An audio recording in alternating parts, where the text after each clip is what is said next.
రజనీకాంత్ ను నందమూరి హీరోలు ఈసారి వదిలిపెట్టేలా లేరు. ఒకరు కాదనుకుంటే ఇంకొకరు వచ్చి తలావే వచ్చే రోజే తాడో బేడో తేల్చుకుంటాము అంటున్నారు. అక్టోబర్ 10ని నందమూరి ఫ్యాన్స్ ఎందుకు అంతగా లాక్ చేసి పెట్టుకున్నారు? దసరాను ధూమ్ధామ్గా చేయాలని రజనీకాంత్ ఫ్యాన్స్ తెగ ఉబలాట పడిపోతున్నారు. దాంట్లో భాగంగా అక్టోబర్ 10న వస్తున్నానని తలైవానే ముందు ఓపెన్ అయ్యారు. అయితే అదే టైంకు దేవరా కూడా వస్తోందనే విషయం వేటయాన్ సినిమా టీంకు ముందే తెలుసు.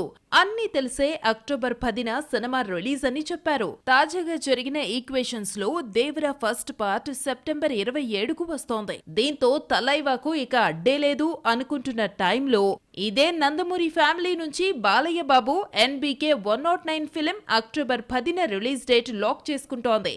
అంటే ఒక నందమూరి హీరో పోటీ నుంచి వెనక్కి తగ్గితే ఇంకో నందమూరి హీరో పోటీలోకి వచ్చి పడిపోయాడు. ఇది ఒక రకంగా పాన్ ఇండియా ఫిలిం గా వస్తున్న వేటయాన్ కు తెలుగు మార్కెట్ పరంగా ఇబ్బందికరమైన పరిస్థితే. నందమూరి అభిమానులు ఎంతో ఆసక్తిగా ఎదురు చూస్తున్న NBK 109 ని దర్శకుడు బాబీ తెరకెక్కిస్తున్నాడు.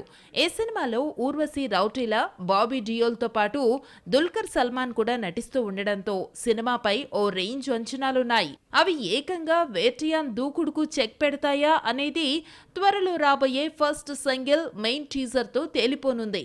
అయితే అప్పటి వరకు తలైవా నటసింహం ఫ్యాన్స్ కు దసరా ఫైట్ మ్యాటర్లో నెట్టింట్లో వార్ తప్పనిసరి.